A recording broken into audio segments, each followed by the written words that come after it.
ही हो जाए तो शायद बहुत आनंद आ जाए और हर पल चलना, हमारा जीना सार्थक हो जाए।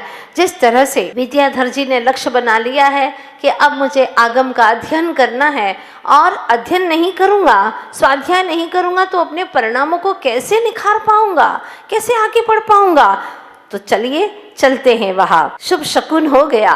शकुन क्या हो गया? जैसे ही देशभूषण आचार्य महाराज के चरण सानिध्य से बाहर निकले तो सबसे पहले एक सुहागिन महिला जल से भरे घट को ले जा रही थी अपने घर की ओर। आहार दान की भावना से वो भी शुभ शकुन हो गया। मन कहने लगा अवश्य मिलेगी सफलता, संकेत से तय हो गया।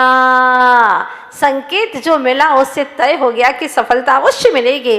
सर्वप्रथम पहुंचे मुंबई। अजमेर की गाड़ी अभी नहीं आई। 24 घंटे हो गए गाड़ी को आने में। प्रतीक्षालय में वेट करते रहे। प्रतीक्षा ज्ञान की जिज्ञासा, पावन होने की पिपासा, आशा और प्रत्याशा लिए दे रहा उनका विवेक दिलासा। शहनाइयां गुरु प्रतीक्षा के आलाप में बसती चली जा रही थी। कैसे होंगे वे ज्ञान सिंधु? विचारों से मूर्त गढ़ी जा रही थी। हाँ, सोच रहे थे कि कैसे होंगे वो ज्ञान सिंधु। जैसा कि आचार्य देशभूषण जी महाराज ने कहा है कि वो ज्ञान के भंडार है, भंडार। उनके चरणों में चले जाओ, अगर वो स्वीकार कर लेंगे तो तुम्हारा जीवन सफल हो जाएगा, चले जाओ। और वहाँ उनकी मूर्त गढ़ रहे थे। हूबहू वैसी ही मूर्त बनाई जो अप्रतिम व्यक्तित्व से भरी थी।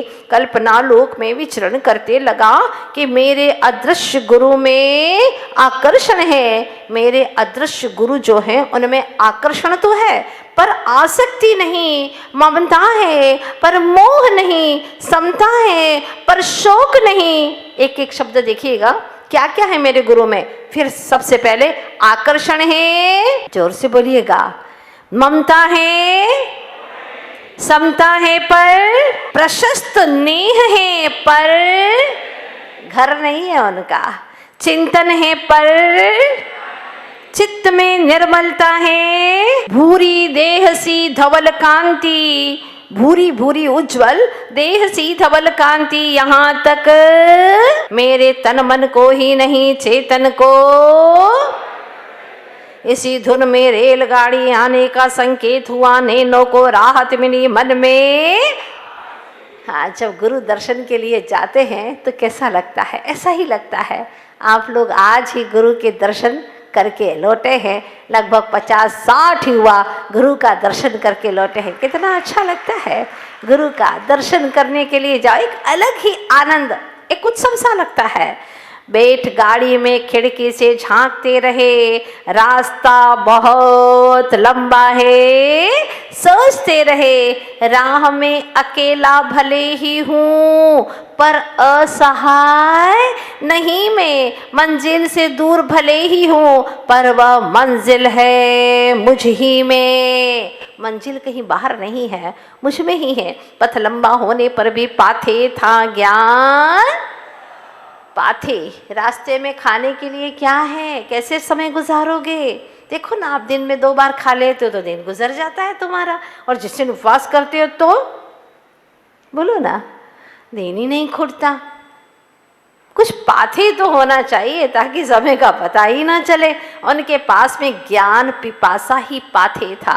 ज्ञान की प्यास थी, नहीं किंचित निराशा, न थी जग से आशा। किंतु देव दर्शन न होने से हो गए दो उपवास हो गए। 2 दिन से नींद नदारद थी, फिर भी तन में तनिक भी न थकावट थी। नींद आती भी तो कैसे, गंतव्य के पहले चेतन में चाहत थी। गंतव्य के पहले कैसे नींद आती?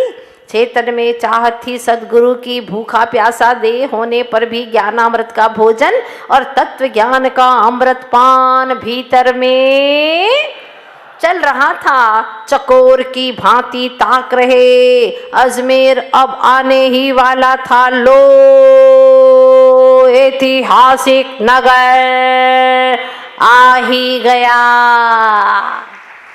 ऐतिहासिक है नगर अजमेर। हाँ, जहाँ पर विद्याधर जी की दीक्षा हुई है। पहुँचे देवालय कर दर्शन प्रभु के। पूछा श्रावक ने, कहा पूछा श्रावक से, कहाँ है महामुनिवर जी? बोले पता नहीं मुझे। श्रावक ने कहा मुझे नहीं पता, पूछो ये है कजोड़ी मल जी। वैसे नगर में भी कुछ लोगों को ठेका दे दिया जाता है ना कि धर्म तुम्हारे ही भरोसे है, कहाँ है मंदिर उनसे पूछो, महाराज माता जी हैं क्या नहीं यहाँ पर उनसे पूछो। आप भी तो जैन हैं पर ठेका उन्हीं को दे रखा है। हाँ, कुछ लोग ऐसे हैं जिनको सारी जानकारियाँ होती हैं, बाकी उनको लगता है कि हमें तो कोई मतलब ही नहीं है, नाम के जैन होते हैं ऐसे लोग। तो उन्होंने कहा पता नहीं मुझे, पूछो ये है कजोड़ी मल जी। घूर कर देखते हुए मारवाड़ी भाषा में आई आवाज भर्राई सी, कौन है रे तू, कठे सु आयो। मारवाड़ी भाषा में बोलते हैं कौन है रे तू, कठे सु आयो। हाँ, भाषा तो नहीं किंतु समझ गए भाव। हुई निसरत मृदुवाणी, जी मैं विद्याधर ब्रह्मचारी आया हूँ दक्षिण से, सदलगा कर्नाटक से। अभी तक था आचार्य देशभूषण जी के संग में, यहाँ ज्ञानार्जन हेतु आया हूँ। ज्ञान के भंडार मुनि ज्ञान सागर जी की शरण में, उनकी शरण में मैं आया हूँ। बस ज्ञान की पिपासा है मेरे अंदर। अब वो क्या बोलते हैं कजोड़ी मल जी, आप लोगों ने देखे क्या कजोड़ी मल जी को? हाँ, अरे वाह, बहुत अच्छा। कम से कम एक महानुभाव तो मिले गुजरात में जिन्होंने कजोड़ी मल जी को देखा है। वो कहते हैं कजोड़ी मल जी, पर वे अठे को नहीं, मतलब यहाँ नहीं है। कौन? जिन महाराज के बारे में आप पूछ रहे हैं ज्ञान सागर जी महाराज, वो अठे के कोनी मदनगंज किशनगढ़ में है। सुनकर कजोड़ी मल जी से कहने लगे, क्या आप कर सकते हैं मेरा मार्गदर्शन?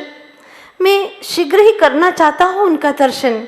हाथ पकड़ कजोड़ी मल जी रोकने लगे। क्यों रोकने लगे? कि नहीं जाओगे ऐसा?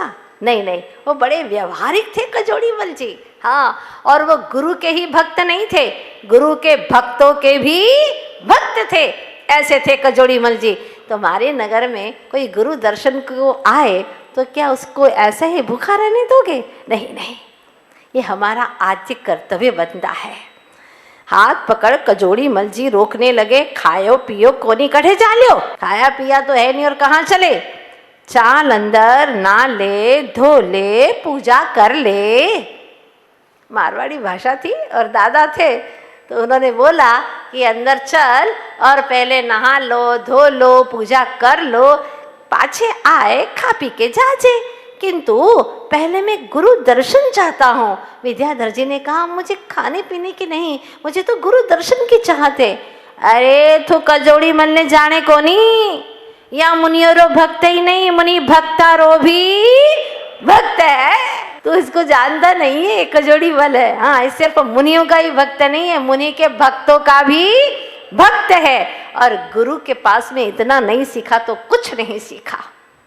गुरु के भक्त आए, भजन करने के लिए आए हैं, पहले उनको भोजन का पूछ लेना। अरे तू खजोड़ी मलने जाने को नहीं, या मुनियोरो भक्त ही नहीं, मुनि भक्तारो भी भक्त है। मैं थारे सागे चाल सू, क्या कह रहे हैं? मैं तुम्हारे साथ में चलूंगा, मैं थारे सागे चाल सू, दर्शन करा देशू, आगे थारो भाग, मतलब आगे तुम्हारा भाग्य, मैं दर्शन करा दूंगा, निश्चिंत हो जाओ, पहले भोजन कर लो। कजोड़ी मल ने देखा, अरे यह तो मारवाड़ी अच्छे से समझता नहीं, कन्नड़ भाषी है, यहाँ हिंदी भी ठीक से आती नहीं। तब बोले मैं तुम्हें लेकर चलूंगा, यदि उन्होंने शिष्य रूप में स्वीकार लिया तो तुम्हारा भाग्य खुल जाएगा। हाँ, भाग्य खुल जाएगा। दैनिक चर्या से निवृत्त हो पहुंच गए मदनगंज किशनगढ़। अब भोजन वगैरह करके पूजन भोजन करके पहुंच गए किशनगढ़। मंदिर के समीपवर्ती कक्ष में विराजे हैं मुनि ज्ञान सागर जी। ज्ञान संयम की आराधना में रत अद्भुत मुखाकृति देख उनकी हृदय में हुआ अपूर्व स्पंदन। किसके? विद्याधर जी के। जो ही कक्ष में प्रवेश किया, त्रियोग से चरणों में किया वंदन। अनुरोध किया कजोड़ी मल जी ने, ये युवक आया है सुदूर दक्षिण भारत से, आपके पास ज्ञान पाने की आशा ले। ज्ञान से गहराती डूबी सी आंखों से देख भावी शिष्य से बोले सहज मीठी वाणी से। ऐसे तो आते जाते रहते हैं अनेक, कई लोग आते हैं और चले जाते हैं, कई आते जाते हैं। सुनते ही अंधेरा छा गया, क्योंकि वो तो बहुत ही बड़ा उद्देश्य लेकर के आए थे और उन्होंने कहा ऐसे तो कई आते जाते हैं। सुनते ही अंधेरा छा गया, जो लक्ष्य लेकर आया था वो मात्र दिव्य सपना सा रह गया। पुनः साहस जुटाकर बोले नम्रता से, हे गुरुवर, मैं आपकी शरण में रहकर करना चाहता हूँ ज्ञानार्जन। मैंने ग्रह त्याग कर ब्रह्मचर्य व्रत ले लिया है। यदि नहीं मिला इन चरणों का सामीप्य तो निरर्थक होगा यह जीवन। मैं आपसे प्रार्थना करता हूँ, केवल आप ही की शरणागत हूँ। अनंत कृपा होगी मुझ पर, देकर दीजिए ज्ञान संजीवन, मुझे ज्ञान की संजीवन दे दीजिए गुरुवर। प्रश्न भरी दृष्टि से देख युवक को बोले, नाम क्या है तुम्हारा? जी विद्याधर। विद्याधर होठों पर मधुर हास्य लिए बोले, क्या भरोसा विद्याधर का? आचार्य श्री ज्ञान सागर जी महाराज क्या बोले? अभी आचार्य नहीं है, अभी गुरु हमारे ज्ञान सागर जी महाराज हैं। क्या बोले? क्या भरोसा विद्याधर का? मायावी होते हैं विद्याधर, घूमते रहते इधर उधर विद्या लेकर, एक स्थान पर रुकना नियति नहीं उनकी। ऐसे ही ज्ञान प्राप्त कर उड़ गए तो विद्याधरों के पास भी विद्या होती है, आज यहाँ कल वहाँ, वो तो मनोरंजन करते रहते हैं, क्रीड़ा करते रहते हैं, और तुम चले गए तो विद्या प्राप्त करके। सुनते ही तत्क्षण मस्तक रख चरणों में आश्वस्त करते ज्ञानी गुरु को बोले, मैं उड़ने नहीं स्थिर होने आया हूँ। मैं उड़ने नहीं स्थिर होने आया हूँ, सिर्फ पढ़ने नहीं निज में रमने आया हूँ। मेरी बात पर करिएगा विश्वास, लो गुरुवर संकल्प लेता हूँ, आज से ही आजीवन सवारी का। क्या बात है। अज्ञानी जीवों को गुरुओं का चरण सानिध्य मिल जाए फिर भी इतना सा भी त्याग नहीं कर पाते। हाँ, सोचते हैं भविष्य के बारे में। अरे भविष्य के बारे में सोचना है तो और अच्छा सोचो ना भविष्य का, कि अगले भाव में क्या होगा तुम्हारा। नहीं करोगे त्याग, व्रत, नियम, संकल्प, परिणामों की विशुद्धि, तो क्या होगा तुम्हारे भविष्य का? कौन से भाव में भटकोगे? सोचो। धन्य है ब्रह्मचारी जी, वाह, एक बार में इतनी सी बात पर लो संकल्प लेता हूँ गुरुवर, आज से ही आजीवन सवारी का त्याग, जितना भी चलूंगा आप श्री की आज्ञा में चलूंगा, चरणानुगामी बनूंगा। विस्मित हो विद्याधर पर दृष्टि गड़ाई, विस्मित होकर के देखा, आंखों में झांक कर मुखाकृति पढ़ ली, और उन्होंने आंखों में, विद्याधर जी की आंखों में झांक करके पढ़ लिया कि बालक कैसा होनहार है, विलक्षण संकल्प शक्ति है, ऐसे जीवों की निकट मुक्ति है। गुरु के मनोविनोद पर, सिर्फ गुरु ने तो मनोविनोद किया था, हाँ, पर महानतम त्याग का गुण, गुरु के मनोविनोद पर महानतम त्याग का गुण गुरु के मन को भा गया। आगे मेरे संकेतानुसार बहुत कुछ कर सकता है, यह विश्वास हो गया। ओम कहकर आश्वासन दे दिया। जब उन्होंने कहा मैं आपसे ज्ञान ग्रहण करने आया हूँ, ज्ञान पाने आया हूँ, ओम ओम ओम, शिष्य का शीश गुरु पद में झुक गया, हाथ रख दिया गुरु ने शीश पर, पद रजले गुरु की हो गए निहाल विद्याधर।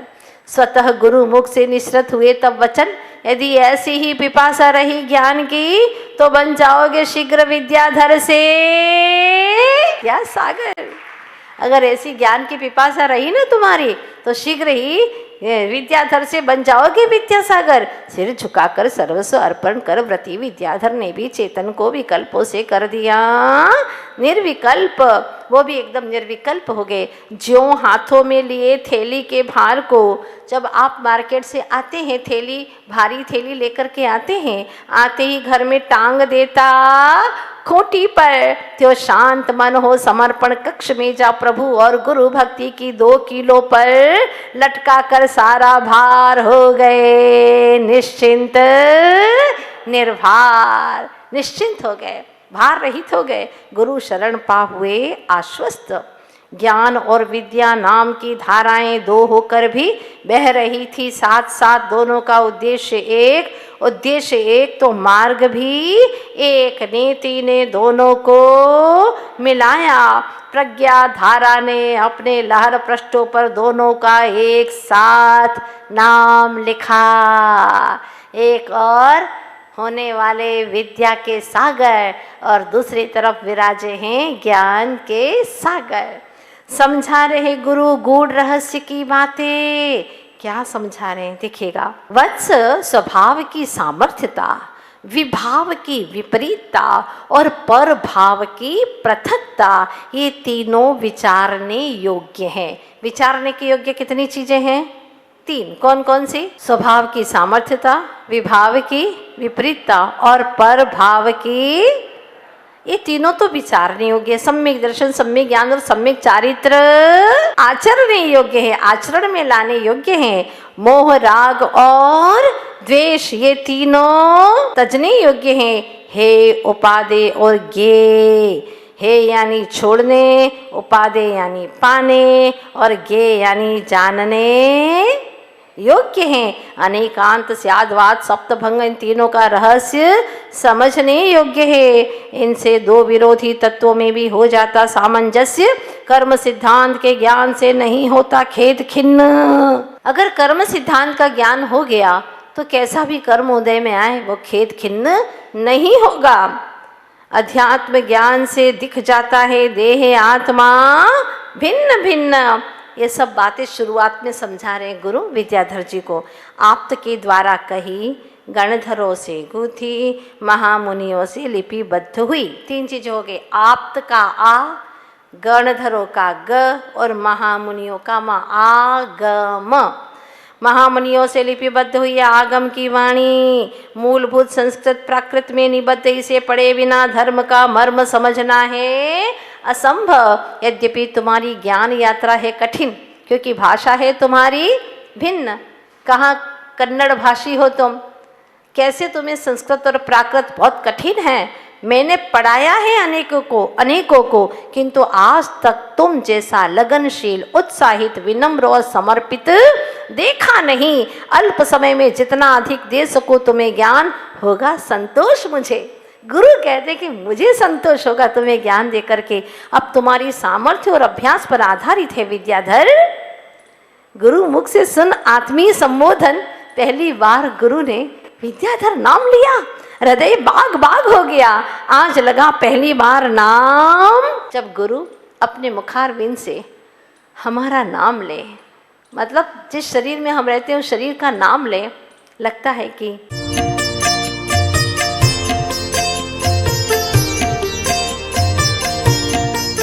इस सदी के